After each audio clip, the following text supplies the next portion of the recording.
Thion ci lañ defoon pourvoi en cassation maanaam demaat ngir ñu àtte ji ko loolu la nag ñu war ko amal ni ki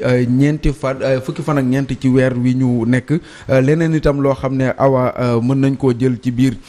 xibaar yi rek mu di li nga xam ne nag moom la waa Al Jazeera génne léegi nii ñu daal di ci lëkkaloo ak waa Port Kosa ñoom nag ñu daal di wax que ni ci réewum Sénégal dafa am ay force yu nga xam ne nag moom la nguur gi daal di jëfandikoo woon ngir rek mën a réprimer li nga xam ne moo fi amoon ci ay manifestation force yoo xam ne nag Union européenne lañ leen jële ji ñu lëkkaloo ci ak ñoom ngir mën koo amal nee nañu ñoom day li leen taxoon a jëkk moo di frontières yi nga xam ne moo fi nekkee bu ci mel ni bu Sénégal ak bu Mali ak yeneen yoo xam ne wàllum terrorisme dañ ko ci doon nemmeeku ngir rek ñu daal di mën a réprimer lu ni mel waaye nag ci manifestation yooyu la moom lañ mujjee di réprimer ñu ne sax lu tolloog fukki milliards ak juróom-ñeent moom la ñu jar loolu nag réew yu bëree bëri ñoo ci dugal seen loxo mais li nga xam ne moom la waa Al Jazeera wax moo di ne Sénégal moo ci ëppale ay koppar yoo xam ne moom la ci dugal benn rek buñ mën a jël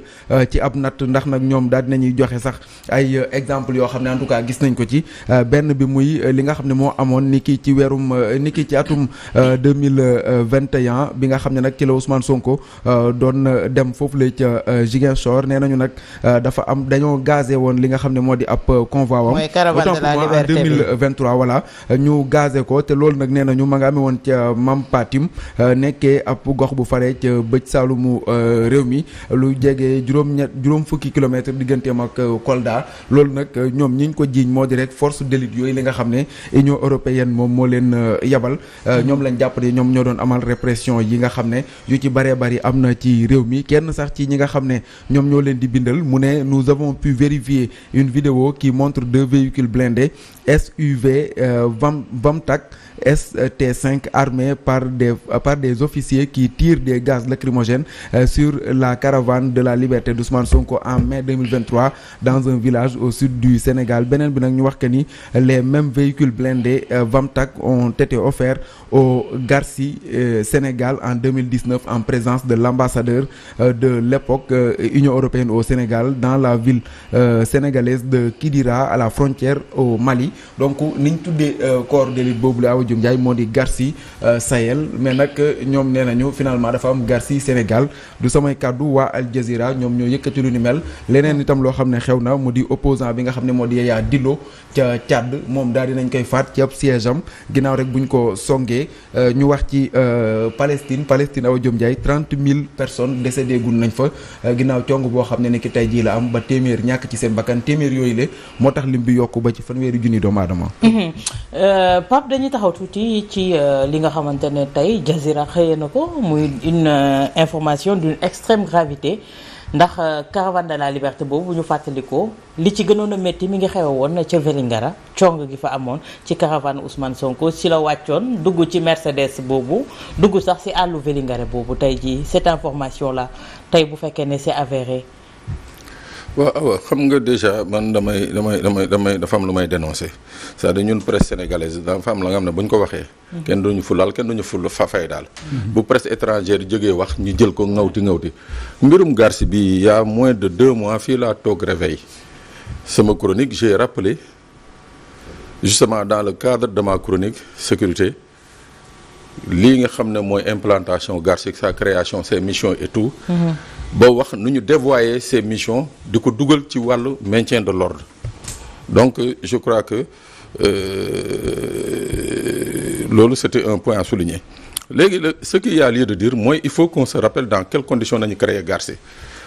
c'est un groupe d'action rapide bi nga xam ne l'Union européenne moo ko financé à partir de 2015 dans le plan sécurité bi ñu naan plan de la Valette nañ ko financé de 2015 à 2020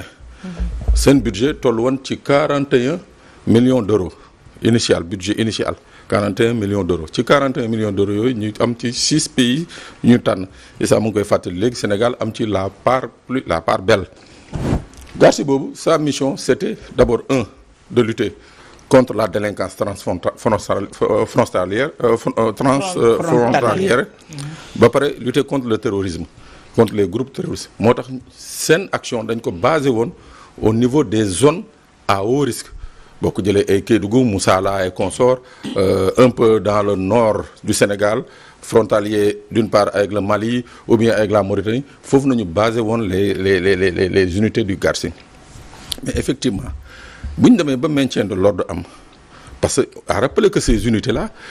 équipement de guerre nañu yorewuñu équipement maintien de l'ordre c'est des unités qui sont dotées d'équipements de guerre.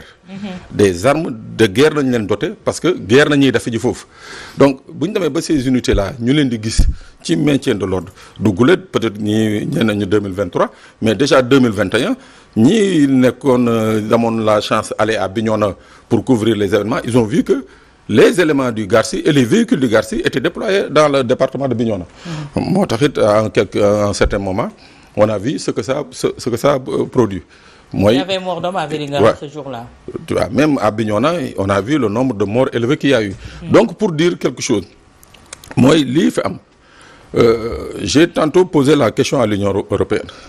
Est-ce que dans le contrat qui le lie à l'État du Sénégal, est-ce que le GARSI était spécifiquement destiné à lutter contre les infiltrations terroristes, les groupes terroristes au niveau de la frontière, ou bien dafa am benn pàcc bi nga xam ne dañ ko jox pour mu mun a intervenir dans les mouvements de foule dans les manifestations au Sénégal mais loolu ba léegi Union européenne tootoogu ci mais une chose est sûre mooy que wax fa dëgg yàlla ce genre d'unité seen force seen modèle ak seen destination seen mission mooy comme li ma ko waxee lutter contre le terrorisme ñu dugal leen nag ci ay manifestations politiques qu'elles soient violentes ou quoi ni kees je crois que c'est un peu dévoyer leur mission. Moo tax sànq dans mon live j'ai dit man j'interpelle ceux-là les donneurs d'ordre parce que c'est très important parce que bu ñu ne maintien de l'ordre voici le type d'équipement voici les unités spécialisées muy police muy gendarmerie les gendarmes mobiles et le groupement mobile d'intervention au Sénégal ñu xamal leen seen xarañteef je suis sûr et certain et je l'ai rappelé ça aurait été que ces deux unités ñoo nekkoon sur les terrains d'opération je suis sûr et certain qu'on ne serait pas là à parler de 50-60 morts au Sénégal. D'accord tey Ngouda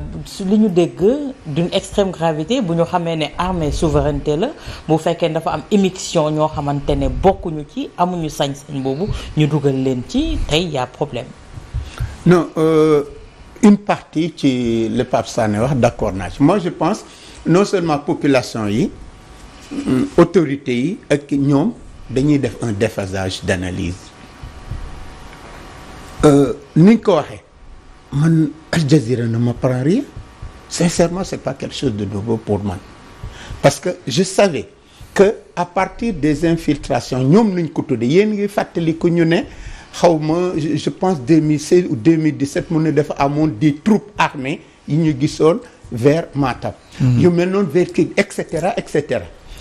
ba lu ne da nga koy xool par rapport à la philosophie bi nga xam ne moo ko sous-tendre l'Union européenne ñu ne encore les terroristes yu ñu doon wax au Burkina Faso xam nga defoon nañu incursion ba